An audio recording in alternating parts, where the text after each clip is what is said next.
The sun was sinking low over the rolling hills when the cowboy first noticed her, standing alone by the fence line, her silhouette outlined in molten gold. Evening light wrapped around her like a veil, catching the fiery strands of her long red hair and turning them into living embers that danced with the breeze. The ranch had seen countless sunsets, but never one like this. Never one that seemed to pause the whole world, just so two strangers could collide. He approached with the quiet confidence of a man who'd spent years listening more than talking. His boots pressed into the dry earth with slow, steady thuds, each one careful but unhurried. The old leather coat he wore creaked with the movement, and the brim of his hat cast a shadow across his eyes that had seen storms, losses, and long rides across unforgiving land. But now they were studying her, trying to read the story behind the soft floral dress, behind the distant, thoughtful expression she wore. She didn't look at him at first. Her gaze drifted across the grazing fields, following the lone black horse that wandered lazily near the fence as though it had been waiting for her. Only when the cowboy stopped a few feet away did she turn, her eyes narrowing slightly, as if unsure whether to greet him or fold deeper into her thoughts. "You're a long way from town," he said, leaning one arm across the top rail of the fence. His voice carried the roughness of dust roads and early mornings, but there was a gentleness tucked inside it, like a good song played on a worn guitar. She studied him with a calm, steady gaze. "And you're a long way from pretending you're not curious," she replied, her tone cool but not unkind. He let out a small breath, half a laugh. "Fair enough." The horse behind them lifted its head, as though sensing that the quiet space between them was shifting. Golden light glinted off its dark coat, and its ears flicked toward the woman. She reached out absently, running her fingers along the top of the fence, tracing the weathered wood as though memorizing it. The cowboy tilted his head, trying to piece things together. She looked too out of place to be a ranch hand, her dress too delicate, her posture too polished. And yet she stood there with a confidence that didn't match someone lost or wandering. "You're new around here," he said. "I'd remember if you weren't." She lifted the small tool she'd been holding, a hammer, lightly worn, the handle wrapped in fabric, as though someone had once tried to soften its grip. "I'm helping," she said simply. He raised an eyebrow. "Helping who?"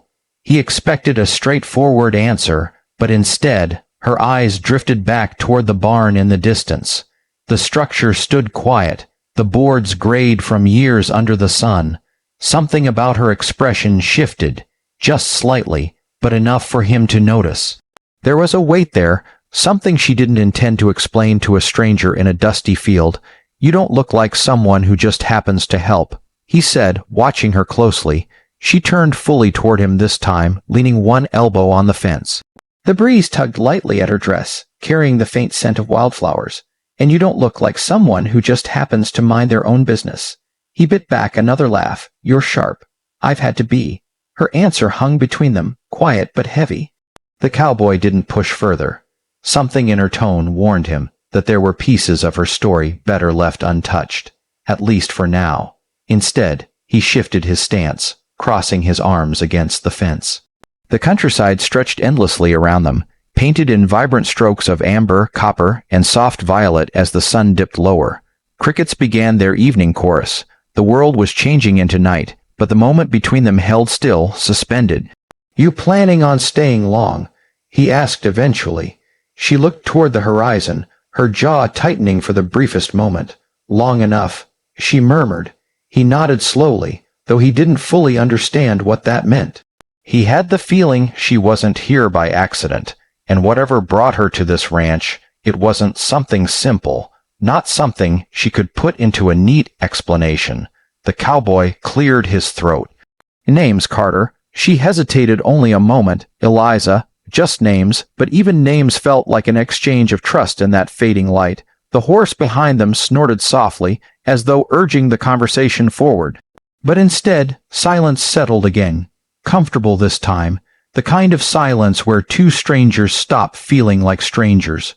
Carter tipped his hat slightly. "Well, welcome to the ranch, Eliza." She offered the faintest smile. "We'll see." And as the sun disappeared behind the hills, the story between them quietly, inevitably began. The morning after their sunset meeting, the ranch carried the kind of hush that only early dawn could bring. Pale gold seeped over the horizon, spilling across the ridges and fields, softening every edge and waking every blade of grass. Dew clung to the fence posts like tiny lanterns, and the quiet air smelled of earth and hay and the promise of a new day. Carter walked his usual route along the fence line, checking for broken boards, loose nails, or signs of a wandering coyote. But this time, he wasn't alone. Eliza walked a few steps ahead of him, the hem of her floral dress brushing against the tufts of wild grass. She moved with an odd combination of grace and purpose, like someone trying to blend into a world she didn't quite belong to, yet refusing to appear lost. She didn't speak, and neither did he. Their silence wasn't uncomfortable, just thick, as though each was waiting for the other to break it. Carter found himself studying her again, not out of curiosity this time, but something more complicated. She held the small hammer from yesterday loosely in her right hand, the tool swinging at her side with each step.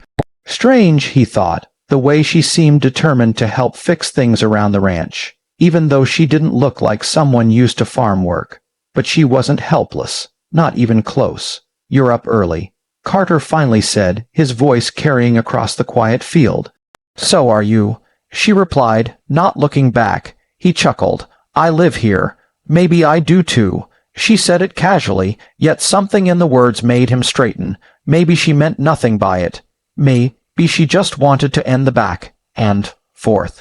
Or maybe she was hinting at something he wasn't supposed to pry into. He watched the way the morning sun caught her hair, turning it into a river of burnished copper. "You planning on fixing the whole ranch with that little hammer?"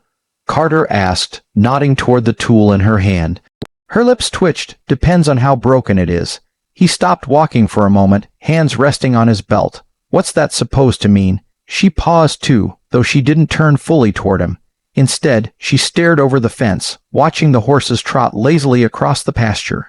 "Everything looks fine from the outside, but that doesn't mean it isn't falling apart." Carter's brow furrowed. She wasn't talking about fences anymore, and he knew it. Still, he didn't push. You couldn't push someone like her. She had walls, and he sensed that if he tried to climb them too fast, she'd disappear as quietly as she arrived. They continued walking. The wind began to pick up, brushing against their clothes and lifting stray strands of her hair. Carter found himself wondering where she'd come from. What road had led her to this isolated ranch tucked between hills and silence? He didn't know why, but he felt she was running from something, or towards something.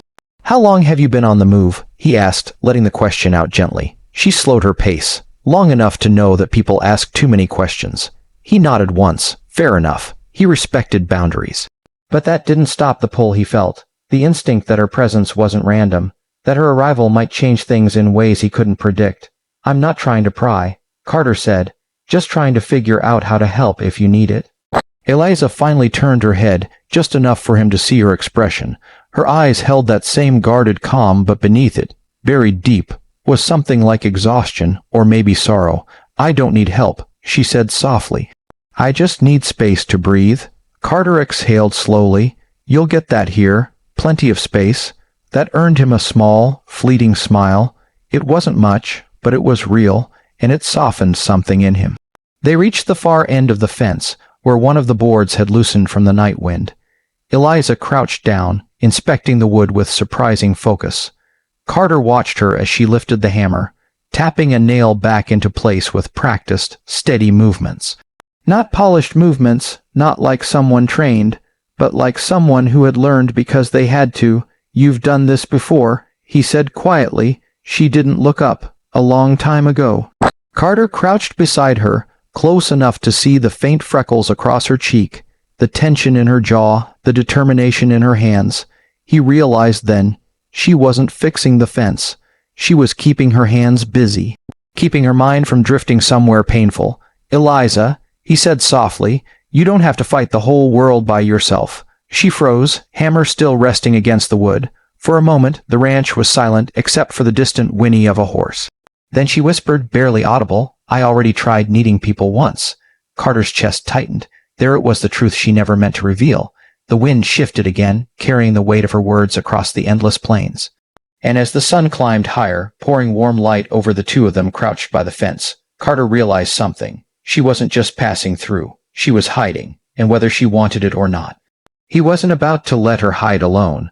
The barn was colder than the morning air outside. Colder than it should have been. Light cut through the wooden slats in soft golden beams, illuminating floating dust like drifting snow. The scent of old hay, leather, and aged timber lingered in the air. Horses shifted in their stalls, snorting softly as Eliza stepped inside, her heartbeat echoing louder than their restless movements. She held the hammer loosely at her side, more out of habit now than for any real purpose. Something had been tugging her toward the barn all morning, scratching softly at the back of her mind, an instinct she'd learned never to ignore. Behind her, the heavy barn doors creaked as they slowly swung shut. She didn't need to turn to know who had followed. Carter's boots thudded on the packed dirt floor, his presence filling the space like an unspoken question. "You usually walk into barns like you're searching for ghosts?" he asked gently. "Sometimes ghosts leave things behind," she replied without looking up. Carter leaned against a support beam, watching her as she moved carefully between the stalls. She was searching for what, she didn't seem to know exactly. Her fingers traced old tools' worn rope, the carved initials on a post long forgotten. Every detail seemed to carry a whisper of something familiar. "Did you grow up around ranches?" Carter asked after a moment. "No," she whispered, "but I grew up around places like this." Carter didn't know what that meant, but he didn't interrupt her. Something about her movements told him this moment mattered. That the barn wasn't just a barn to her. It was a place where memories pressed themselves into the present. She paused near a stack of old crates. One in particular caught her eye, smaller, older, wrapped in a layer of dust that looked undisturbed for years. Yet she felt drawn to it with a strange certainty. As she knelt beside it, the horses behind her shifted again, as though uneasy. She brushed off the dust with the sleeve of her dress. Beneath it, faint lettering appeared, worn, but still readable. "James Hale." Eliza froze. Her breath caught in her chest, her fingers trembling ever so slightly. The name felt like a stone dropped into deep water, ripples of memory spreading fast, unstoppable. Carter noticed the change immediately. "Eliza?" he asked softly, stepping closer. She didn't answer, couldn't. She swallowed hard, trying to steady her breath. James Hale, a name she hadn't allowed herself to speak in years. With shaky hands, she loosened the rusted latch. The metal groaned in protest, echoing through the barn with a sharpness that startled even her. When she finally managed to pry it open, she found a bundle inside, wrapped carefully in old fabric. She lifted it out slowly, unraveling it layer by layer. Inside was a worn leather notebook, and a photograph. Her heartbeat thundered. The photo showed a younger girl, maybe 10, standing between a smiling man and woman. Behind them, a barn remarkably similar to the one she was standing in now. The girl's hair was darker, shorter, but the eyes. Carter stepped closer, his shadow falling over her shoulder. "Eliza, that you?" Her jaw clenched. She didn't look at him. "I didn't know it would be here," she murmured, her voice cracking. "I didn't even know this ranch still existed." Carter's breath hitched, confusion flooding his expression. "What do you mean? This place belonged to the Hale family for decades. Old man James built half of it with his own hands." Eliza closed her eyes tightly. She had known, even if she hadn't admitted it, even to herself, she had known. The hammer slipped from her hand, clattering on the barn floor. The sound startled the horses again, but neither she nor Carter moved to pick it up. "Eliza," Carter said softly, "tell me what's going on." She finally turned toward him, tears brimming but refusing to fall. "This ranch, this barn, I lived here once when I was a child, before everything went wrong." The weight of her confession settled in the air like a storm cloud. Carter blinked, stunned. "Eliza, why didn't you say anything?" "Because I didn't know if I could trust anyone here," she whispered. "Because I didn't know if coming back was a mistake. Because part of me hoped I was wrong." She looked down at the photo again, her voice barely audible. "But I wasn't." Carter stepped closer, slow and steady, as if approaching a skittish horse. He crouched beside her, reaching out but stopping just short of touching her. "Eliza," he said gently, "whatever happened here, you don't have to face it alone." She looked up at him, something breaking open in her expression. Fear, pain, and a desperate, fragile hope. "But what if the past doesn't want to stay buried?" she whispered. Carter met her gaze, unwavering. "Then we dig it up together." Outside, the sky darkened as clouds gathered, casting shadows over the ranch. The storm, both outside and within her, was only just beginning.